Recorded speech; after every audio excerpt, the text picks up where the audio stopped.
پڑھے. اچھا تو بہرحال اللہ تعالیٰ نے کہا ان کی حرکتیں جو ہے نا نوٹ کی جا رہی ہیں. واللہ یکتب ما یبیتون، جو بھی کر رہے ہیں تو پھر ان کا وہ خمیازہ ان کو بھگتنا پڑے گا، کیونکہ ہر چیز نوٹڈ ہے اور پھر وہ جو ہے وہ اس کا خمیازہ بھگتیں گے. اگلی آیت میں کہا کہ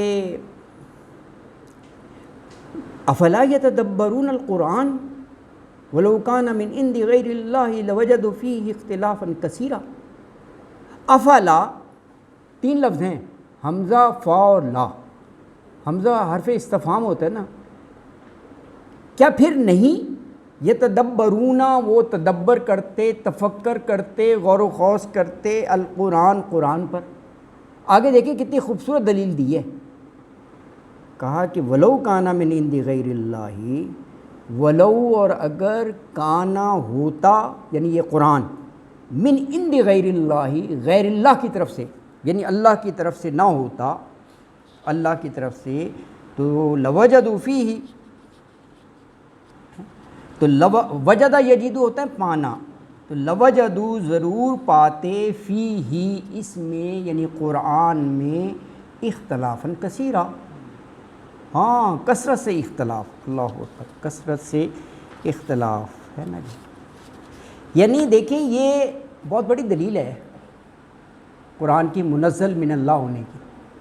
اچھا ایک اور دیکھیں، پہلے ربط دیکھیں. پہلے رسول کی شان میں بتا دیا 79 میں، وہ ارسلناک للناس رسولا، 79 آیت میں ہم نے رسول بنا کر بھیجا ہے. رسالت پر ایمان نہیں لاتے تھے نا، وہ کر دیا کہ اللہ کی گواہی کافی ہے. اب قرآن آپ پر نازل ہوا تو قرآن کے بارے میں بھی کہتے تھے کہ یہ خود سے گھڑ لیا، یہ کسی کے پاس بیٹھتے ہیں وہ لکھا دیتا ہے، اس قسم کی باتیں کرتے تھے، افطرا، فیبریکیٹ کرنا. وہ بتا دیا یہ بھی تمہاری بات جھوٹ ہے. اگر یہ انسانی کاوش ہوتی، اللہ اکبر ہے، تو یہ اتنی ضخیم کتاب، 30 پارے، 114 صورتیں، تو آپ کو کہیں نہ کہیں کوئی کنٹراڈکشن، کوئی ایسی چیز نظر آ جاتی. اختلاف کثیرہ وہ لکھا ہوا ہے، بکثرت اختلاف ہے نا. اللہ اکبر. تو یہ کلام جو ہے نا اللہ کا، یہ خود اس بات کی گواہی دے رہا ہے، شہادت دے رہا ہے کہ یہ اللہ کے علاوہ کسی دوسرے کا کلام ہو ہی نہیں سکتا. کوئی انسان جو ہے وہ اس پر قادر نہیں ہے کہ وہ سال ہا سال تک مختلف حالات میں، یہ 22 سال اور کچھ مہینے میں نازل ہوا ہے قرآن.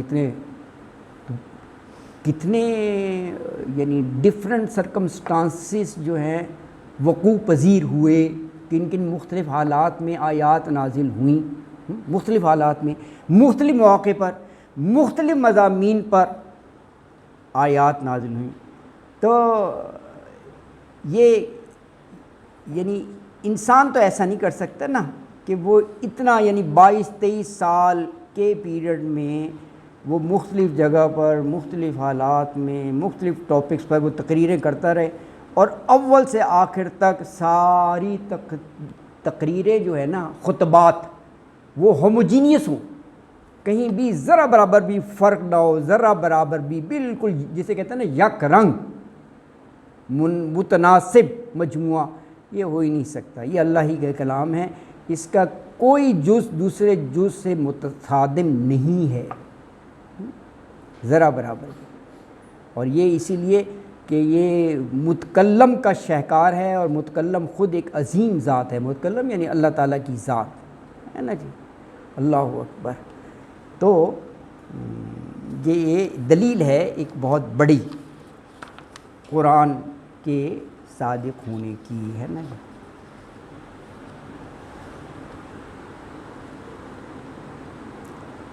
یعنی انسان کی اگر جتنی بھی بکس ہیں نا، بڑے بڑے رائٹر، ادیب، ان میں کہیں نہ کہیں آپ کو تھوڑا سا کسی جگہ پہ ہو سکتا ہے کنٹراڈکشن، اختلافات پائے جاتے ہیں. لیکن یہ اللہ کی کتاب ایسی ہے کہ ہر نقص سے یہ مبرہ ہے، پاک ہے کسی کمی کوتاہی سے بالکل. اور جو کفار اور مشرکین ان کی بات کا یہ رد ہے جو معاذ اللہ کہتے تھے کہ یہ خود سے لکھ لیا اور ہمیں یہ کہا کہ یہ اللہ کا کلام ہے، اس کی تردید ہے یہ سختی سے۔ تو آیت میں یہ فرمایا کہ کیا یہ لوگ قرآن پر غور نہیں کرتے؟ یہ تدبرون القرآن، اگر یہ اللہ کے علاوہ کسی اور کی طرف سے آیا ہوتا تو اس کے اندر تو بڑے اختلافات ہوتے، بڑے اختلاف پائے جاتے۔ اللہ، اگلی آیت مبارکہ میں فرمایا کہ وَإِذَا جَاءَهُمْ أَمْرٌ مِّنَ الْأَمْنِ أَوِ الْخَوْفِ أَذَاعُوا بِهِ وَلَوْ رُدُّوهُ إِلَى الرَّسُولِ وَإِلَىٰ أُولِي الْأَمْرِ مِنْهُمْ لَعَلِمَهُ الَّذِينَ يَسْتَنبِطُونَهُ مِنْهُمْ وَلَوْلَا فَضْلُ اللَّهِ عَلَيْكُمْ وَرَحْمَتُهُ لَاتَّبَعْتُمُ الشَّيْطَانَ إِلَّا قَلِيلًا۔ اللہ اکبر۔ اس آیت مبارکہ میں یہ فرمایا کہ کوئی بھی خبر ہو نا، وہ خواہ امن کی ہو یا خوف کی ہو، کچھ لوگ ایسے ہوتے ہیں کہ اذاعوا، فوراً ہی پروپیگیٹ آگے پھیلا دیتی ہیں۔ یہ سورہ حجرات میں بھی ہے، یتبینوا، وہاں کہا گیا کہ تحقیق کرو، کوئی خبر ہے نا اس کے بڑے غلط ریپرکاشنس بھی ہو سکتے ہیں، کوئی ایسے ہی آگے فارورڈ کر دو، پہلے سوچو سمجھو۔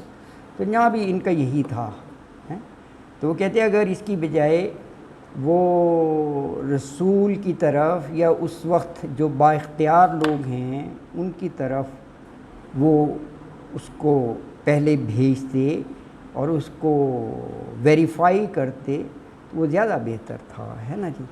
تو فرمایا کہ وَإِذَا، اور جب جاءہم، آتی ہے ان کے پاس، آتی ہے ان کے پاس، امرن، کوئی امر، کوئی معاملہ، کوئی بات، من الامن او الخوف، وہ امن کی ہو یا خوف کی ہو۔ یہ دیکھیں یہ بھی دیر از اے ڈیپتھ، دو ورڈ ہیں، ذرا دیکھیں، خوف اور امن ہیں، اور بات ہو رہی ہے افواہیں پھیلانے کی، تو من الامن،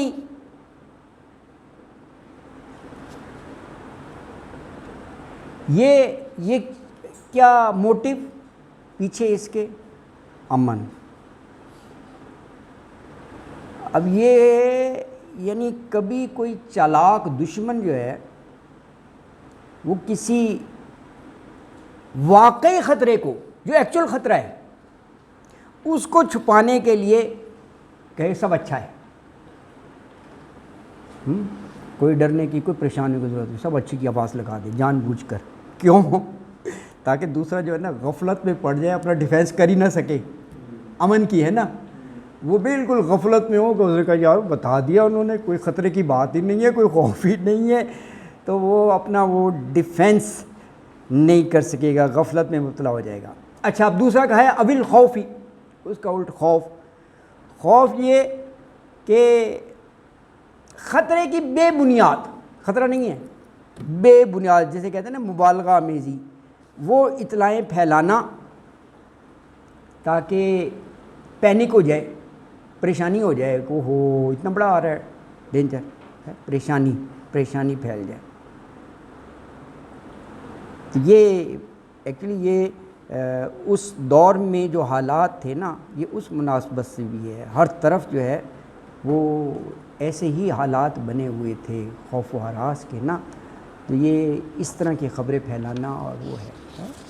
یہ وہاں آپ نے پڑھا نا دوسری صورت میں، شاید یہ غزوہ احد، وہ واپس جا رہے تھے، ہاں غزوہ احد ہی ہے، تو کافی دور چلے گئے مدینہ سے، تو وہاں ٹھہر کے وہاں وہ ابو سفیان شاید اس نے پھر ایک بندہ ایسا پتہ نہیں بھیجا یا وہاں پہنچ کر کہ یہ خبر اڑا دو کہ بہت بڑا لشکر تیار کیا جا رہا ہے اور بھرپور اب تیاری کے ساتھ یک مشت حملہ کیا جائے گا، تاکہ اور ان میں ہو جائے۔ اس وقت پہلے ہی وہ حالات تھے، یہ اس قسم کی اس نے خبریں پھیلائی تھیں، قرآن اس کی طرف ہے، تو یہ ایسا کرتے تھے، ہے نا، ان کے حوصلے پست ہو جائیں اور وہ ہو تو وہ موقع بھی ایسا تھا کہ اس وقت تو زخم تھا نا کہ 70 صحابہ شہید ہو گئے تھے، اور ایسے میں پھر یہ کرنا کہ جی دوبارہ اٹیک ہونے والا ہے، تو یہ ان کے موٹیو، ان کے مقاصد ہوا کرتے تھے،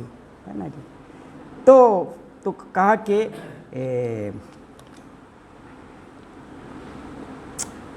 ہاں بات فرمائی من الامنی، امن کی، او الخوفی یا خطرے کی، ازاؤ کہتے ہیں پھیلانا، سپریڈ آؤٹ کرنا، ازاؤ وہ پھیلاتے ہیں بہی اس کو، یعنی اس خبر کو۔ کہا اگر اس کی بجائے کہ وہ یہ خبریں پھیلا رہے ہیں، ولو اور اگر ردوہ، رد لوٹانا اسے سے ہے، ردوہ لوٹا دیتے، پھیر دیتے، الی الرسولی رسول کی طرف، و الی اولی الامر، اولی الامر یعنی جو با اختیار جو اس وقت لوگ تھے ان کی طرف، منہم ان میں سے، کیوں کس مقصد کے لیے، لعلمہ الذین یستنبطونہ منہم، لعلمہ تاکہ وہ جان لیتے، علمہ علم سے ہے نا اس کو، الذین وہ لوگ جو یستنبطونہ، اردو کا لفظ ہے، استنباط نہیں ہوتا، استنباط انویسٹیگیٹ کرنا، تحقیق کرنا، انفر کرنا، ہاں ایکچولی انفر کرنا، اس سے ڈیڈکٹ کرنا، اخذ کرنا کیا معاملہ ہے، استنباط لفظ آتا ہے، استنباط، یہ استنباط ہی ہے جی ہاں، بالکل انفر کرنا، ہاں۔ تو وہ جو اولو الامر ہیں، رسول ہیں، وہ اس سے انفر کرتے، تحقیق کرتے، منہم ان میں سے، اور فرمایا ولولا فضل اللہ علیکم، اور اگر ولولا اور اگر نہ ہوتا فضل اللہ اللہ کا فضل علیکم تم پر، ورحمتہ اور اس کی رحمت، تو لتبعتم الشیطان الا قلیلا، تو لتبعتم اتباع سے ہے پیروی کرنا، تو تم ضرور پیچھے چلتے، پیروی کرتے کس کی، شیطان کی، الا قلیلا مگر تھوڑے۔ تو آیت مبارکہ میں یہ کہا کہ جب بھی منافقوں کے پاس امن یا خوف کی کوئی بات پہنچتی ہے نا، او الخوفی من الامنی، او الخوفی، امن یا خوف کی کوئی بات پہنچتی ہے تو اسے فوراً بغیر تحقیق کیے وہ لوگوں میں پھیلا دیتے ہیں۔ اس کی بجائے اگر وہ رسول تک یا ذمہ دار لوگوں تک پہنچاتے تو وہ پھر ان میں سے جو تحقیق کرنے والے ہیں، انفر کرنے والے ہیں، وہ پھر اس کی ریئلٹی کو جانتے، لعلمہ علم حقیقت جان لیتے۔ تو وہ کہا ہے مسلمانوں، اگر تم پر اللہ کا فضل اور اس کی رحمت نہ ہوتی، ولولا فضل اللہ علیکم ورحمتہ، تو تھوڑے لوگوں کے سوا تم سب اپنی کمزوریوں کے باعث لتبعتم الشیطان، شیطانی کے پیچھے چل پڑتے۔ یہ اللہ کا فضل ہے کہ اس نے بچایا ہوا ہے، اپنی کمزوریوں کی وجہ سے شیطان کے پیچھے لگ جاتے۔ تو آپ کی کلاس کا ٹائم ہو گیا ہے اسی آیت تک، میرا خیال ہے تقریباً ہو ہی گیا ہے، ہاں تو بالکل انشاءاللہ آئندہ کل پڑھیں گے۔ صدق اللہ العظیم وما علینا الا البلاغ المبین وآخر دعوانا نہیں تو آپ بیٹھے ہیں، ہم نے کوئی ہاں بند کرنا ہے، ہاں